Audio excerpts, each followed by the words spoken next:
Hi, yeah, we're here with Jordan Patterson of thecheapgeek.org. He is an Apple specialist. He knows everything there is to know about technology. So we're going to talk to him today about all of those gadgets that you got for Christmas this year and how you can protect them and some of the other things you need to know about those gadgets. Jordan, the first thing that we're going to talk about is parental controls. It's really easy for us to kind of stumble into some stuff that we might not want our kids to. How do we protect the devices? How do we protect our kids from that? Well, there's a lot of great things. So if you're on iOS, so the iPad, the iPhone, or the iPod Touch, you can just go into settings here. So in the settings app, you go into restrictions, set a passcode, and then you can block all sorts of things. You can block app downloads, updates, and age-restricted content. So you can even block them from the web browser altogether. Wow. So depending on how much you want to trust your child with, you can have a lot of granular control over what they can see and what they can do. And that's just in the settings Yes. inside the... Yes, so you'll go to the settings app, which we got to find here.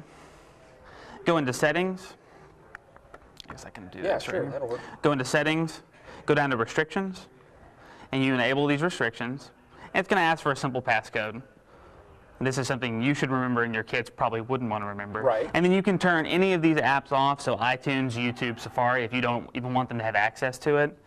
You can even go in on like allowing location. So if you don't want the location to be able to be found from the kids, that's an option too. Right, and that's very useful with an iPhone or something if they're taking pictures or using Facebook. Even if they're using Facebook, you don't want them to share their Broadcast their location. You can turn that off.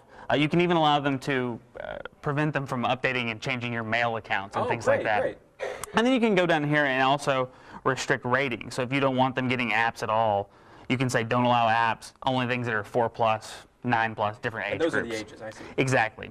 And this is going to allow them access to the store, but prevent them from seeing or downloading those applications. Well, let's talk a little bit about buying those applications. Exactly. Because I know that I love my nieces and my nephews, but they can get a hold of the App Store and just buy away and not even know what they're doing. How do we keep them from doing that type of thing? Is it right here as well? Well, it's actually on a little different screen. I mean, the easiest way to do that is just don't give them the password. Force them to bring the device to you and you enter that password to buy even a free app. Yeah. That way you can first check that it's age appropriate and to authorize the purchase. Now if they don't have an iPad or they have a device like the Nook or the Kindle, what are our options there? Now with the Kindle Fire and the Nook, it's a little more challenging.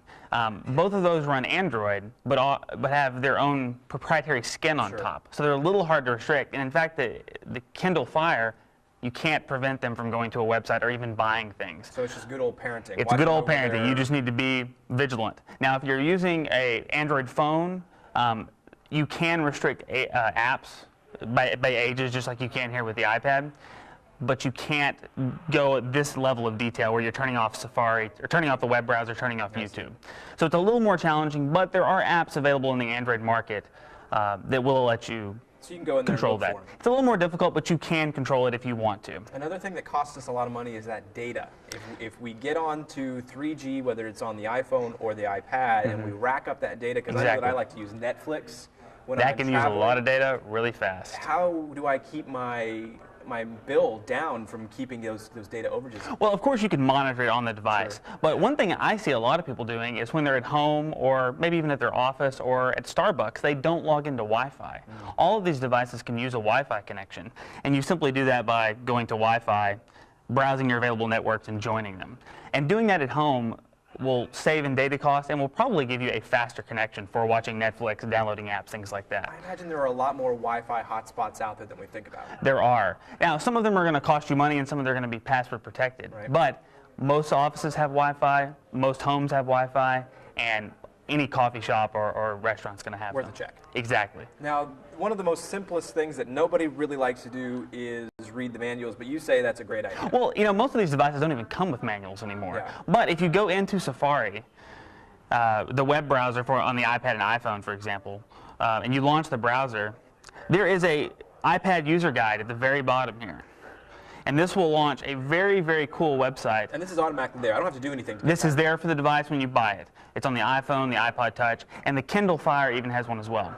And it gives you a very simple overview of all the different things you can do, from simple basics, getting started, to in-depth things in the music app, maps, and reminders that you might not know about. And it's actually worth some time to go through this and learn a little bit about your device. Imagine there are so many little features that if you don't read something like this, you would never know existed. Even I play with these all day long, every day, and there's things I learn every day that I didn't know, and they're all right here. If folks need some help, they can give you a call. Absolutely. What's that number? You can call 361-GEEK-123. It's the best number of all time. It's a pretty good number. Or thecheapgeek.org, right? Thecheapgeek.org, yes. Fantastic. Jordan, thanks so much. Thank Always you, a pleasure. Keaton. Thanks very much, guys.